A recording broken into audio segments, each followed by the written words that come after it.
Mä voin sanoa, että minä kuulun siihen ihmiskuntaan, joka ei ole koskaan ymmärtänyt kellojen siirtojen päälle. Minä en vaan ymmärrä, että miksi siinä on mitään järkeä. En tajua.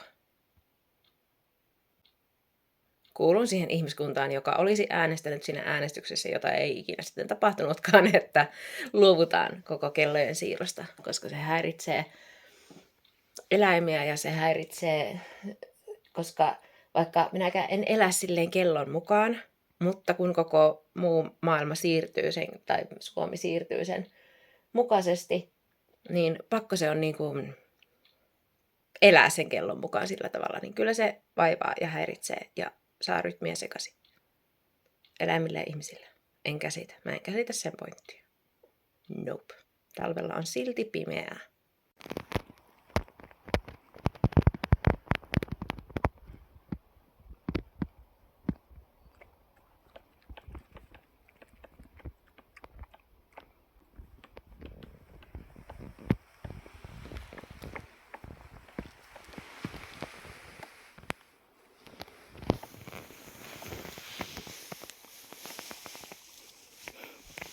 Siis, mulla on uusi juttu.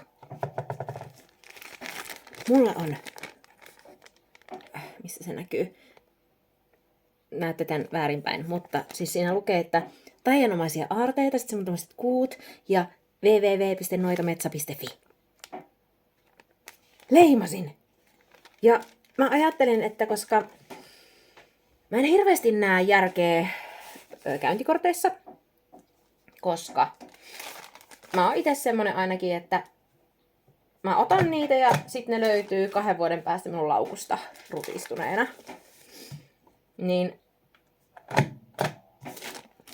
minä teen näihin pusseihin, eli aina kun ihminen ostaa ostoksen tuolla markkinoilla, niin hän saa sen tämmöisessä pussissa. Eli tässä pussissa lukee nyt sitten mun tää nettiosoite. Jääpi niinku muistoksi se. Nettiosoitteesta taas löytyy sitten kaikki somekanavat ja muut. Ja musta tuntuu, että tää on vähän, no en tiedä nyt onko ekologisempi, mutta ainakin itselleni, koska oon tommonen käyntikorttien kanssa, että en vaan yksinkertaisesti käytä niitä mihinkään, niin tää tuntuu jotenkin fiksummalle ratkaisulle.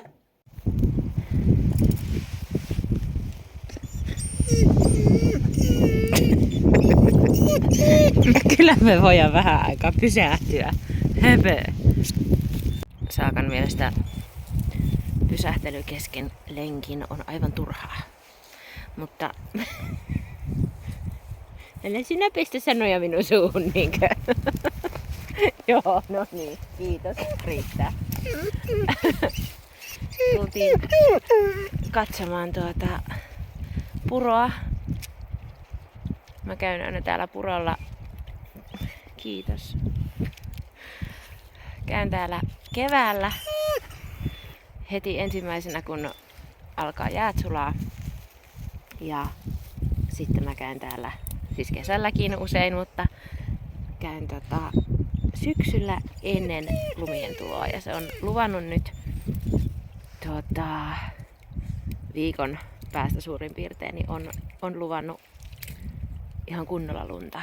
Niin talvi alkaa tulemaan, alkaa pikkusen tuo keli viilenemään, niin mä ajattelin tulla käymään täällä purolla nyt. Ja katsomassa vähän miltä täällä näyttää aina näin syksyisiin. Koska tämähän on ihan täynnä tätä kortetta ja tämmöistä saniaista kesäisin. Tää on ihan mahtavan näköinen tämä kohta, niin ne alkaa nyt olla kuolleita kaikki. Niin se vaan. Taas yksi kesä on tullut päätökseen. Mä en välttämättä ole semmonen ihminen, joka niin sanotusti juhlii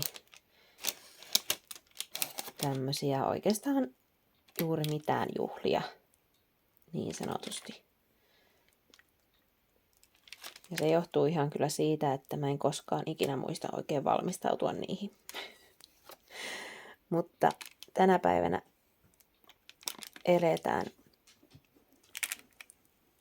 viimeistä päivää lokakuuta. Ja vaikka en sinällään nyt juhli nimenomaisesti juuri mitään juhlapäiviä, niin Samhain, eli Halloween, eli Hallows Eve, eli pyhäinpäivä, eli kekri, nämä todennäköisesti pohjautuu Samhainista kaikki, koska Samhain on näistä tiedetysti vanhin juhla. Ja se on ollut tämmöinen sadonkorjuu, viimeisen sadonkorjuun, ja keltit on juhlinut Samhainia. Ja silloin on uskottu vainajien kokoontuvan yhteen lähelle elävien rajaa ja ennen kuin he jatkaa matkaa. Ja tätähän on myös Halloweenina, eli uskotaan, että henget kulkevat hyvin lähellä elävien maailmaa. Ja pyhäinpäivänä muistellaan vainajia. Tulia ja kokkoja on poltettu sen takia, että silloin ne henget, vainajat, pysyvät omalla puolellaan. Ja viemme myös pyhäinpäivänä kynttilöitä haudoille perinteisesti. Merkityksethän näille on saattanut muuttua aikojen mukana hyvinkin paljon, mutta mun mielestä tärkeintä on semmoinen, että sä juhlit niitä asioita, että mikä susta tuntuu hyvälle juhlia. Mä tykkään Samhainin ajatuksesta siinä, että se on ja kekri. Tämä aika on ollut ennen se, milloin vuosi on vaihtunut. Ja mun tavallaan semmoiseen rituaaleihin kuuluu kynttilöiden poltto. Ja sitten tässä aattona, niin tämä on erinomaista aikaa semmoiselle vanhasta irtipäästämiselle ja uuden tervetulleeksi toivottamiselle. Joten mä teen tässä aattona semmoisen, että mä kirjoitan paperille asioita, joista mä oon valmis laskemaan irti, jotka ei palvele minua enää ja jotka ei tee mulle hyvää. Mä kirjoitan ne paperille ja sit mä sytytän sen paperin tuleen. Ja sanon hyvästi niille asioille, jotka minua ei palvele.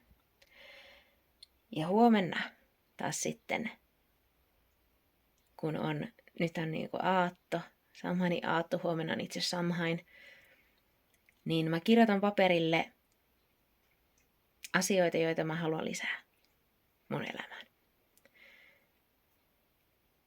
Ja sen paperin mä säilön. Niin semmoiset on ehkä mun rituaalit. Sitten mä muuten tykkään istua kynttilän äärellä hiljaisuudessa tai mennä tonne pihalle. Siellä on pikkupakkanen nyt. Ihana tähtitaivas. Niin tykkään istua hiljaisuudessa ja kuunnella, mitä mulle puhutaan.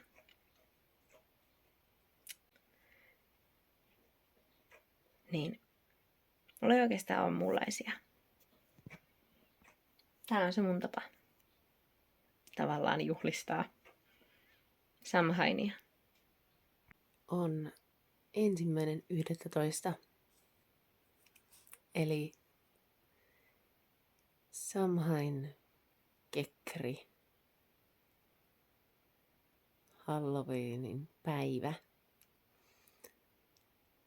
Ja no pyhäinpäivä on huomenna, mutta pyhäinpäivä on määritelty niin, että se on marraskuun ensimmäisen päivän, jos se ei satu lauantaille, niin se on sen jälkeisenä lauantaina. Niin sen päivä aina muuttuu. Mutta tämä on eräänlaisen uuden aikakauden alku. Tämä vanhaan aikaan ollut ikään kuin uusi vuosi on alkanut tästä päivästä. Ja tämä päivä on erityisen otollinen manifestoinnille. Eilen on laskettu irti asioista, jotka ei enää palvele. Ja tänään sitten on aika ottaa uusia asioita.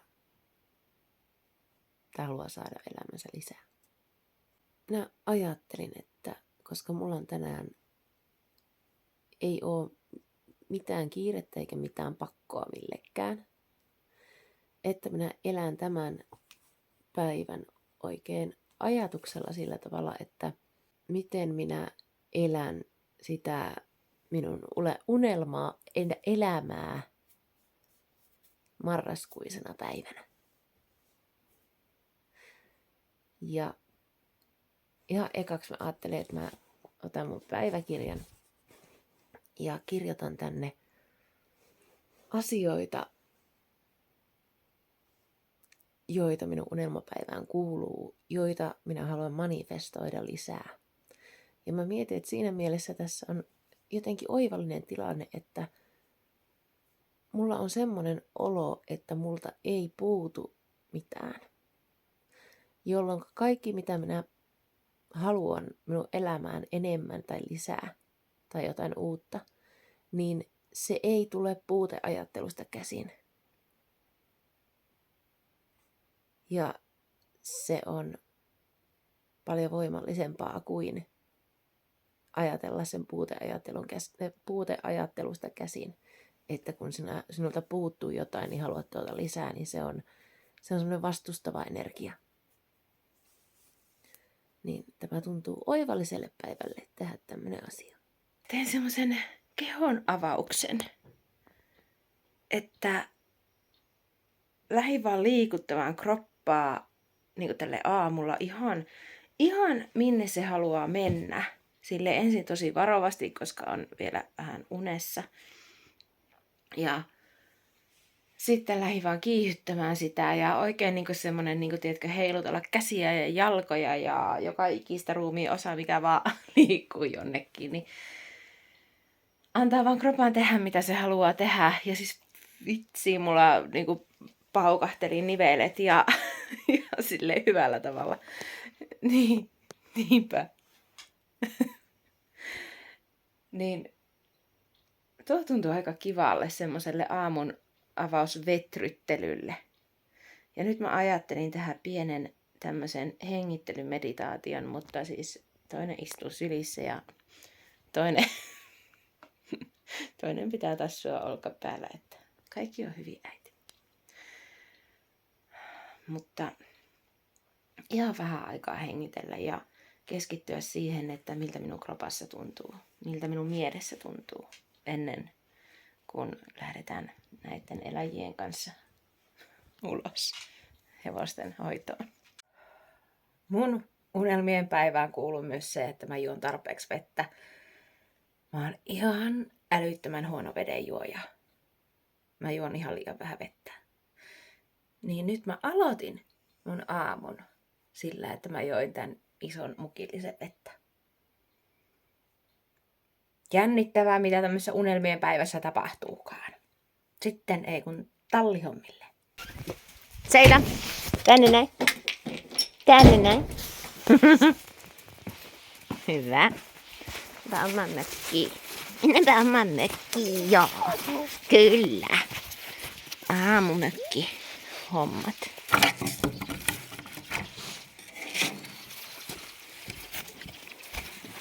Sinne. Hyvä. Ja Pesonen, tuut se sisälle. Tuut se sisälle sinne. Tulietko? No joo, tuu vaan.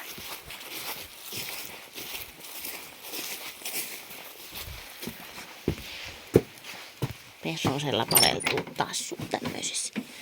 Paleltuu Pesosen tassut. Herranen vaikka. Tulet. Tulet se sisälle. No. Vai oliko aamupalahommat? Onko sulla ruokaa? Sekö tässä oli ongelma? Eikö ollut kissalla ruokaa kupissa? Niinkö? No mennäänpä kahtomaan. Mennään kahtomaan.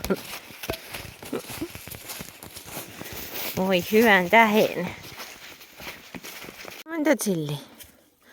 Ärsyttääkö? Hyvän tää hevosta ärsyttää. Niinkö?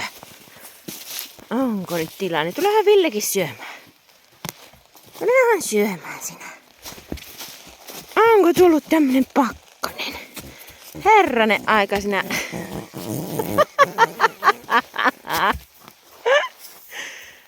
Porsas. Ootpa muuten likainen hevonen. Ootko käynyt vähän pyörimässä illalla? Pikkusen. Minun mielestä sinä oot kyllä aikaisemmin ollut musta. Minulla on semmoinen olo, että hevonen on ollut aikaisemmin musta. Apua. Ihan oot. No nyt Silliäni. Sinä oot sentään puhas. Niin. Näinköhän vähän harjata herraa. Mitenkä olisi tilanne? Sitten koirien kanssa pakkasaamun lenkille. Saak, Rehon? Mä en edes kahtanut paljon tällä pakkasta, mutta ihanasti on kuivunut joka paikka. Ja on niinku semmonen todella raikas keli. Tuolla on kauriita pellolla.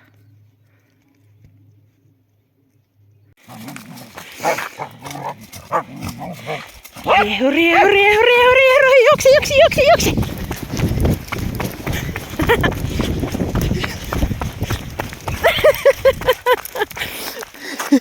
No niin, au, ei minun päälle. No niin, hei, ei kamppailla. Tarvii minun jaloissa olla. Mennään!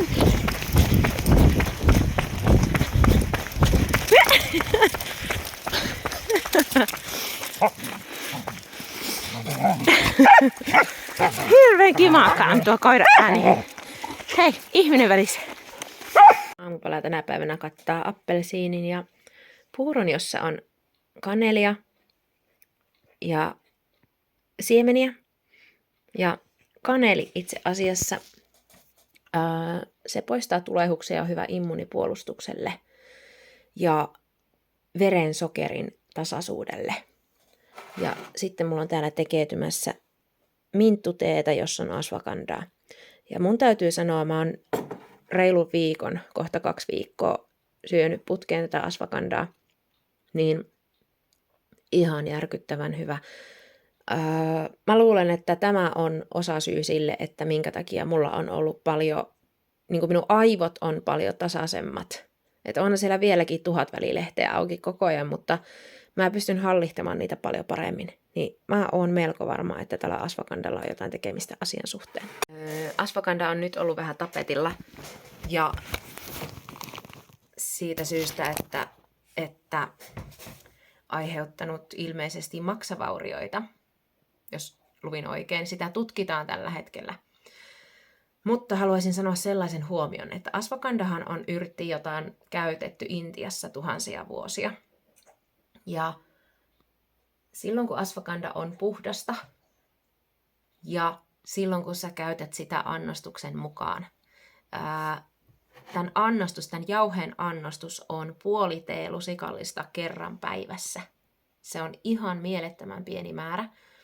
Ja sitten kun mulla on toi mun uusi yrttikirja, yrttilääkinnäkirja, niin siellä kun luin ashwagandasta, niin siellä oli se niin kuin päiväannostuksen maksimimäärä. Ja sitten mä katsoin tämä uute, mikä on tämmöisessä kapselissa oleva uute, joka on nyt noussut tapetille. Niin siinä on tuplamäärä päiväannosta kuin mitä on suositus tuossa pussissa tai suositus tuossa yrttikirjassa. Niin olipa kyse mistä tahansa, vaikka sä joisit vettä, mutta jos sä juot sitä liikaa, niin se tappaa. Niin aina annostus asioissa, että se oikeasti niin kuin sä käytät sen annostuksen mukaan, se ei auta, että sä lisäät sitä annostusta, se tuottaa harmia. Niin oot tosi tarkka siitä, että se annostus on oikein. Niin ashwaganda ei välttämättä sovi ihmisille, jolla on jokin autoimmuunisairaus, koska ashwagandha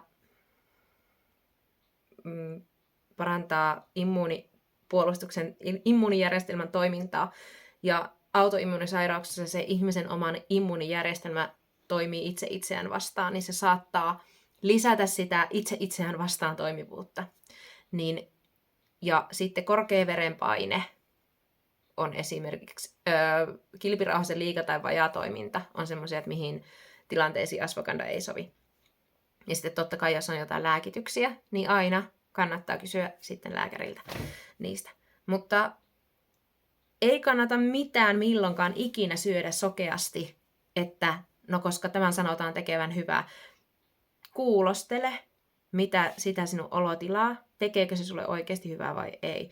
Mä oon nyt kuulostellut kohta pari viikkoa minun olotilaa ja tällä hetkellä ashwagandha sopii täydellisen hyvin mulle. Ja luulen, että se on se, mikä on poistanut minun aivosumua ja auttanut selkeyttämään ajatuksia. Mutta mä jatkan kuulostelua ja tarkastelua, että jos jossain vaiheessa tuntuu, että se ei enää sovi, koska ihminenkin muuttuu koko ajan, niin mikä sopi sulle vuosi sitten ei välttämättä sovi enää tänä päivänä. Ja varsinkin naiset, hormonitoiminta, mikä sopii yhdessä hormonivaiheessa, niin ei välttämättä sovi toisessa hormonivaiheessa. Niin kuulostele koko ajan, että miltä sinusta tuntuu. Kyllä sinun keho kertoo, että mikä sulle sopii ja mikä sulle ei sovi. Mutta 2 viikon hurjalla kokemuksella voin suositella ashwagandhaa ihmisille, jotka kenties kärsii aivosumuista ja tämmöisestä ajattelun vaikeudesta silloin, kun on ihan hirveästi asioita päässä. Niin kannattaa kokeilla.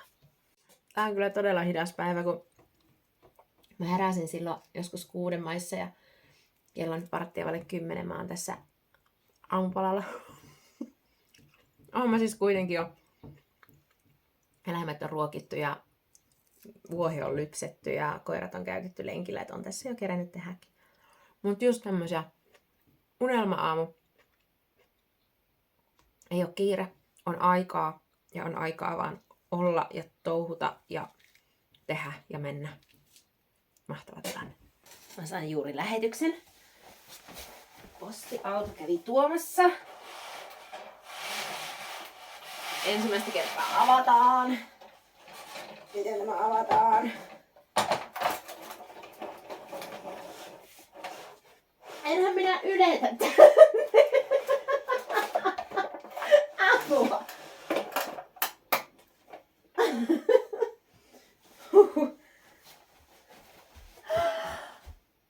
Se on niin hieno!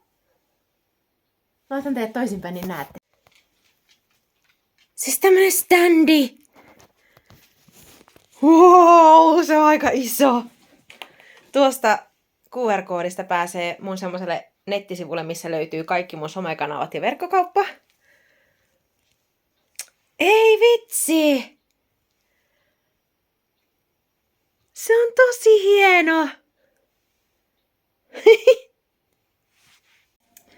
Mun unelmien päivä on edennyt sillä, että mä kävin viemässä 3 tilausta. Siis mä sain tällä viikolla 3 tarot-tulkintaa kirjeenä. Mä kävin viemässä ne tänään postiin. Ja sit mä kävin mun vanhempien luona. Ja nyt lämmitän uunia, pesen pyykkiä ja olen leikkelemässä örkki-irmeleiden vartaloita. Semmonen. Ajattelin tehdä tässä nyt muutaman tunnin töitä. Ja en tiedä. Sitten vähän semmonen, että no, mitä tulee mieleen, niin sitten teen sitä. Katsotaan. Kasa korvia menossa. Tuossa on tehty. Yksi on valmis. Näistä isommista korvista. Mulla on nyt tämmöstä. Tässä on 16 örkki-irmeliä nyt tulilla. Että tässä menee jokunen tovi, mutta nyt on ihan mukava tuntuu tehdä tämmöistä vähän yksitoikkoista asiaa, niin tämä on hyvä. Nyt on tehty vähän aikaa töitä ja me ollaan valmistautumassa Seitan kanssa. Seitä keskustellaan ollaan valmistautumassa siihen, että meidän pitää lähteä siivoamaan pihatta. Pitää lähteä siivoamaan pihatta. Ja sitten koirien kanssa lähtee lenkille. Esimerkiksi. ja olen siis tekemässä myös ruokaa samalla. Mä ajattelin tehdä tämmöisen. Mulla oli viime yönä uunissa ripsejä semmoisella korealaisella mausteilla, minkä mä tein, sen mausteseoksen. Ja ne oli siellä koko yön. Niistä tuli tosi pehmeitä. Ja nyt mä sitten laitoin vaan ihan hirvittävän kasan kasviksia pellille, öljyä, mausteita ja aion laittaa sen uuniin ja tehdä semmoisia niinku uunikasviksia. Onpa ollut kiva päivä. Ja vielä vaan vähän niinku jatkuu. Ai että koira. Mä elin koko eilisen päivän silleen, näissä rajoissa, mitä mulla on nyt tässä elämän hetkessä, että mä elin tavallaan semmoista unelmaelämääni. Ja se tuntui tosi hyvälle. Ja mä niinku ehkä yllätyin siitä, että mä pystyn jo tässä hetkessä elämään mun unelmaelämää näissä omissa rajoissani tavallaan, että mitä mulla on. Että tavallaan, että siihen ei vaadittukaan ihan älyttömiä ja oli niinku semmoinen, että no, mähän voin elää tätä jo nyt. Niinku, tiedätkö, semmoinen huomioiminen, että se minun unelma on jo tässä nyt. Että resurssit saattaa ehkä jossain vaiheessa muuttua sille, mutta se tavallaan se pohjasisältö. Siinä oli niinku eilisessä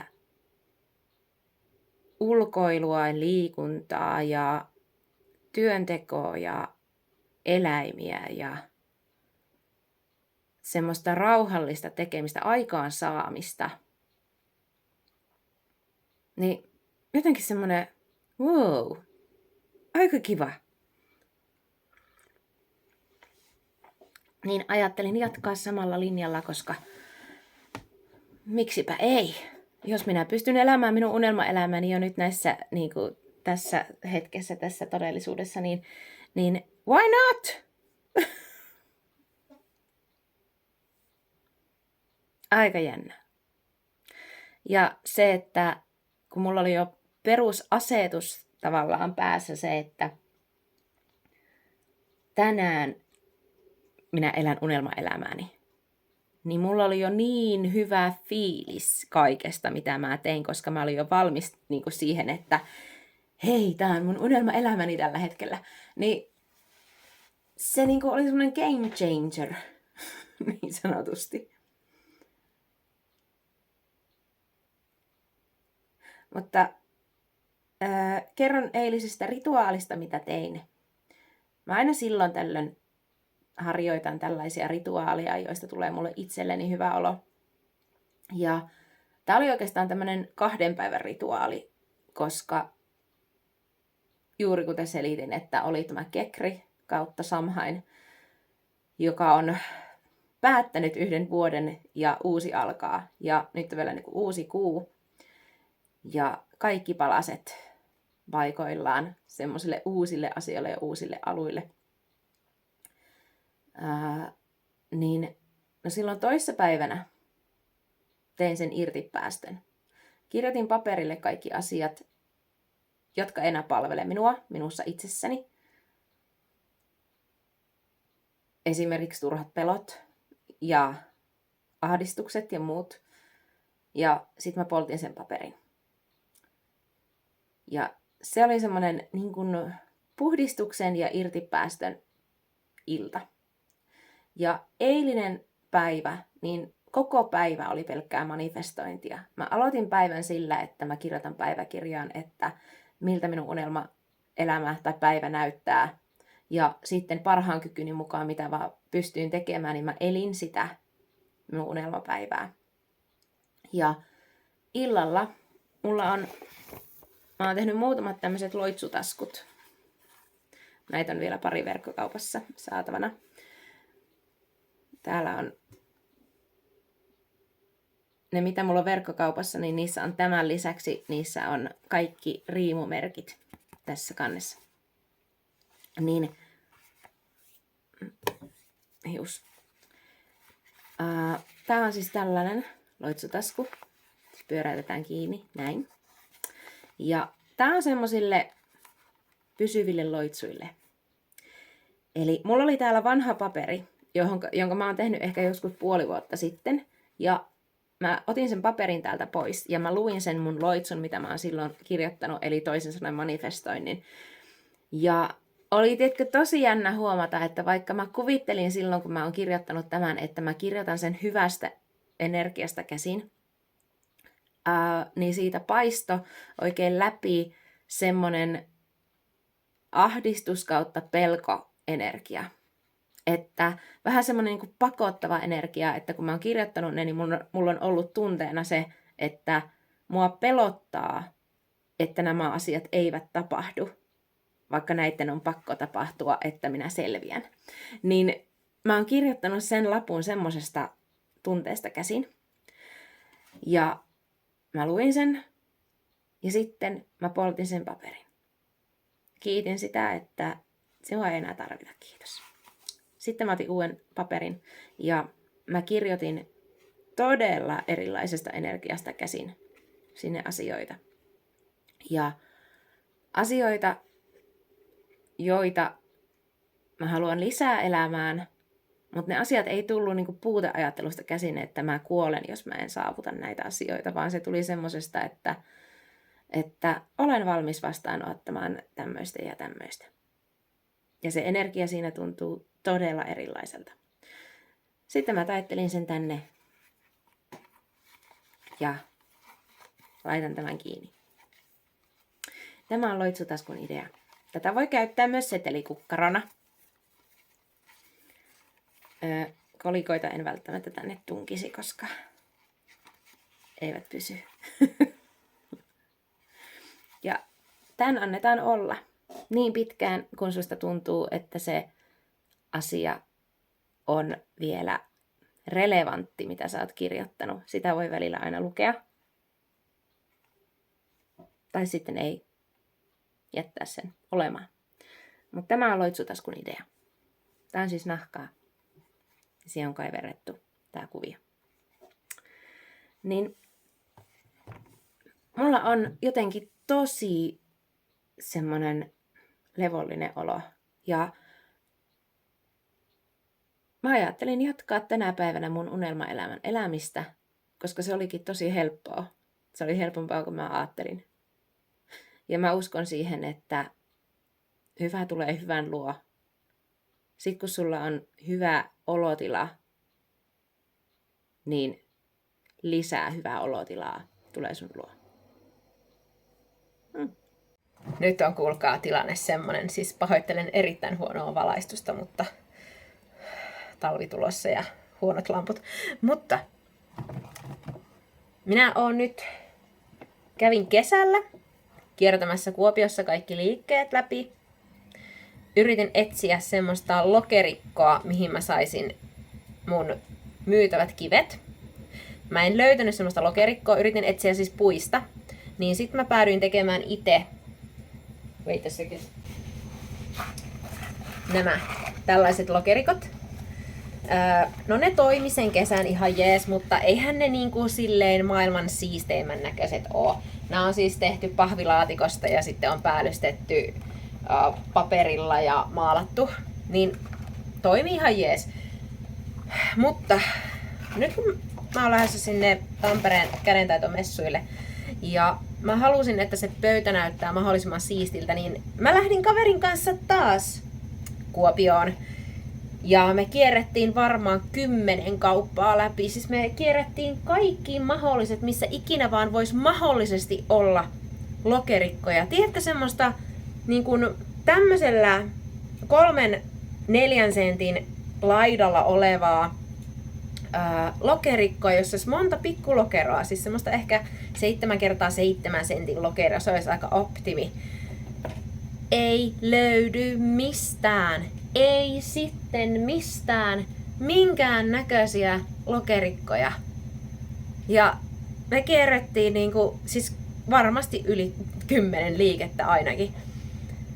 Sitten me jo luovutettiin, että kun ei löydy, niin ei löydy. Ei mitään edes semmoista, mitä voisi niinku ajatella, että joka ei tulisi ihan törkeän kalliiksi. Ja sitten, että kun se olisi pakko olla semmoinen kompakti, että ei niinku pysty mitään kuppeja niinku levittelemään pitkin pöytiä, koska niitä tulisi niin valtavasti, koska mä oon tehnyt näitä silmukkamerkkejä.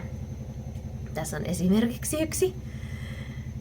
Niin näitä on about 40 erilaista. Mulla on tulossa semmonen, tai ajatuksissa mulla on semmonen silmukkamerkkipaari, mistä voi niinku valikoja. Niin ei oikeesti, siis ei vaan yksinkertaisesti löydy mistään siihen tarpeeseen.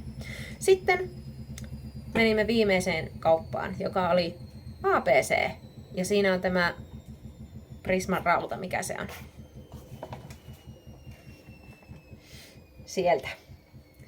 Sieltä löydettiin tämmösiä 4-mallisia, siis nämä on muovia, mutta mä voin kertoa, että tässä vaiheessa, koska ei ole löytynyt, mä olisin halunnut puisia, niitä ei löytynyt. Lasinen olisi kelvannut, tai keraaminen olisi kelvannut, tai savinen ei löytynyt. Ja sitten katsottiin semmoista kovaa muovia olevia, semmoista kirkasta muovia olevia, ei löytynyt. Niin nyt ne on tämmöiset harmaat, muoviset, 4-malliset kipot. Tänne niin kuin mahtuu käsi hyvin. Nämä on tarpeeksi matalat. Tässä on 5 kippoa. Ja sitten ostin niihin niin kuin, tavallaan alusta tämmöisen tarjottimen, että sen voi niin kuin, vaan siinä laittaa siihen pöydälle, niin ne pysyy järjestyksessä siinä. Ja voin kuulkaa kertoa, että oli melkoinen työmaa löytää edes tällaiset. Ja kaikilta, keltä mä oon kysynyt, jolla on markkinoilla ollut pöydällä semmoset kivat puiset, pienet lokerikot, niin pari ihmistä ei ole tiennyt, mistä ne on saanut ne, koska ne oli tullut niinku jonkun tuttavien kautta. Ja yksi ihminen sanoi, että hän on teettänyt ihan puusepällä. Ja mä olin silleen, että no tähän hätään nyt ei onnistu, että on pakko vaan löytää jotakin. Niin mä olen todella iloinen näistä. Mä olen tehnyt silmukkamerkkeihin pienen parannuksen. Mä näytän. Ainakin omasta mielestäni se on parannus. Tässä on tämmönen kahvipannusilmukkamerkki. Ja mullahan on silmukkamerkit. Mä itse käytän oikeastaan kokonaan näitä, jos on kiinteillä renkaalla oleva. Eli tää koko ajan kulkee siinä puikolla mukana neuloessa. Mutta osa ihmisistä tykkää sen, että se jäisi sinne työhön merkkaamaan vaikka jotain kohtaa, mistä on aloitettu, vaikka kavennuskerrokset, että pystyy sieltä sitten laskemaan. Niin, metsästin näitäkin muuten kissojen ja koirien kanssa. Tämmöisiä hehkulamppu hakaneuloja, jolloinka tästä tulee tosi monikäyttöinen. Eli ensinnäkin tämä voidaan jättää neuleeseen tästä hakaneulasta kokonaan. Tai tämä voidaan ottaa tää käyttöön puikolle ja tämä hakaneula jättää siihen työhön kiinni. Tai kun tämän kippaa näin päin ja laittaa puikon niin kuin tosta välistä, niin tätä pystyy käyttämään kokonaisena myös sillä puikolla kuljetettavana. Niin nyt ne on monikäyttöisiä. Nyt ne on söpöjä. Ja näitä on tulossa paljon. Ja sinne tulee semmoinen silmukkamerkkipaari. Mä oon ihan innoissani tästä nyt. Mä päätin eilen illalla jo, että tämä päivä on semmoinen touhupäivä, jolloin mä en aio käyttää aikaani somen turhaan selaamiseen. Eli jos mä tarvitsen taukoa, niin mä vaan pidän sitä. Ja rupesinko puhumaan kameralle? No tulee sinä vaan heippa. No tulee. Niin. Pieni pesonen. Pieni pesonen. Meidän... Mun piti käydä ostamassa hiirenloukkuja, koska tämä ekokissa pesonen, niin ei metsästää. Niin. Niin Pesosen kanssa ollaan nyt siis tekemässä puuhommia. Ja ahtokaa. Niitä ei ole paljon mitään enää jäljellä. Aivan totally niin kuin tänä päivänä hoidettavissa oleva asia. Ja mulla on nyt tämän päivän missio se, että mä teen nämä puut loppuun. Sitten mä siivoan pihamaan silleen, että talvi saa tulla. Ja sitten mä teen firmalle iltavuoron, koska mä tajusin, että mä oon aina ruvennut tekemään yrityksen asioita aamusta. Ja sitten pimeys tulee niin aikaisin, niin mä pystyn tekemään yrityksen asioita illasta, kun on jo pimeää. Mutta näitä piha-asioita en pysty tekemään enää illalla. Niin nyt muuten järjestystä. Tämä päivä on touhupäivä. Tänään hoidetaan Pesonin kaikki jutut, eikö niin? Kaikki tämmöiset seisovat asiat. Look at it! All done! They are all there! Siis en jaksanut tein 2 tuommoista riviä ja sitten en jaksanut enää ja sitten mä vaan heittelin, mutta ne on kaikki siellä. Ne on kaikki tuulen kuin veden ja lumen suojassa. Ja nyt mulla on enää tämä piha tässä ja tämän mä aion haravoida ja viedä tonne mun puutarha-alueelle.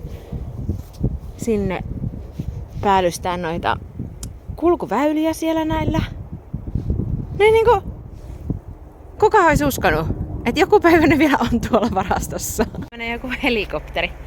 Mutta mä oon haravoinut vähän tätä tietä. Siis mä en haravoi mitään muuta kuin tämän tiepätkän.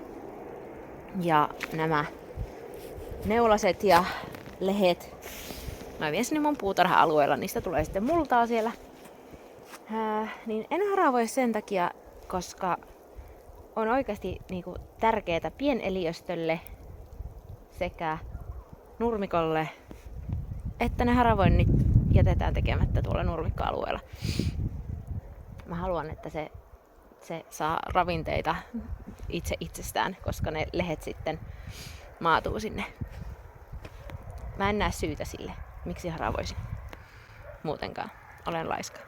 Oho! Sataa! Mä en tiedä, onko nää jonkinnäköisiä rakeita, mutta ihana!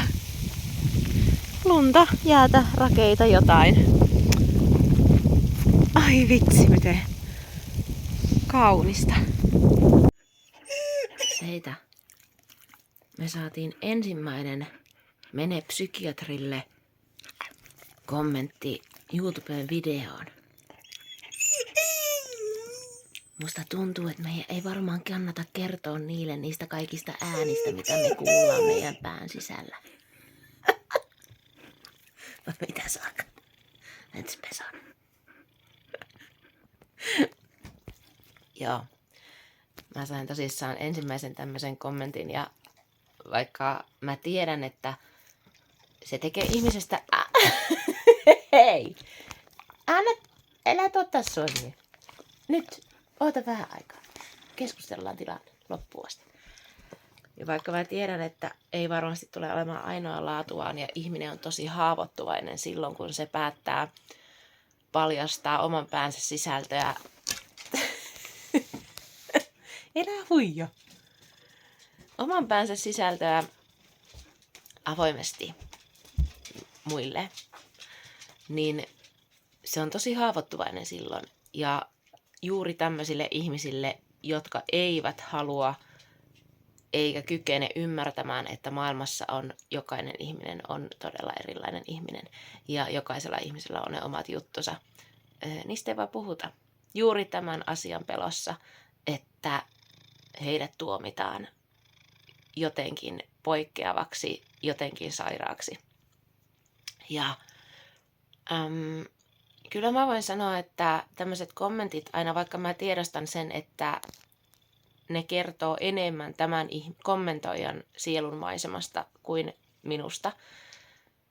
Koska minä uskon siihen, että niin pitkään kuin ihminen ei halua vahingoittaa muita, eikä itseään, eikä ympäristöään, eikä ympärillään olevia niin kuin, asioita, niin niin pitkän ihmisellä menee aika hyvin, että silloin voi ihminen olla ihan mitä se haluaa olla, koska me eletään kuitenkin vapaassa maassa, mutta täällä on äänekkäitä vastustajia vapaasti elämiselle. Mä ymmärrän sen ja tiedän sen. Ja joku osa minusta haluaisi hirveästi lähteä tappelemaan tämmöisen ihmisen kanssa niin kuin saadakseen oikeutusta jotenkin, että no mikä sinä olet sanoa huutelemaan siellä ja muuta näin. Vaikka mä tiedän, että tämmöiselle ihmiselle mun on ihan turha, mä en ikinä pysty tämmöiselle ihmiselle sanomaan mitään, mikä muuttaisi hänen mielipiteensä minusta tai maailmanmenosta. Hän on päättänyt olla tietynlainen, niin hän silloin on tietynlainen. Ja en edes voi sanoa, että se hänelle suotakoon, koska jos sä kommentoit sillä mielialalla, että sä haluat jollain tavalla vahingoittaa toista, niin silloin se on muiden vahingoittamista. Niin se ei ole minun mittapuullani suotavaa.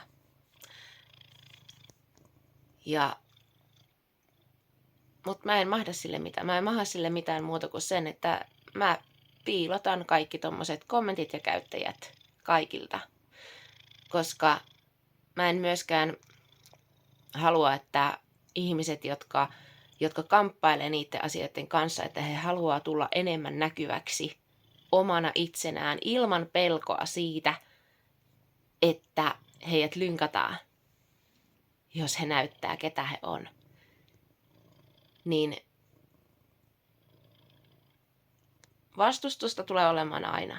Sen tietää, koska toisia ihmisiä pelottaa se, että joku pystyy olemaan kuka se on. Mutta mä uskon myös siihen, että mitä enemmän ihmiset pystyy olemaan niitä, ketä ne on avoimesti. Ja ilman, että he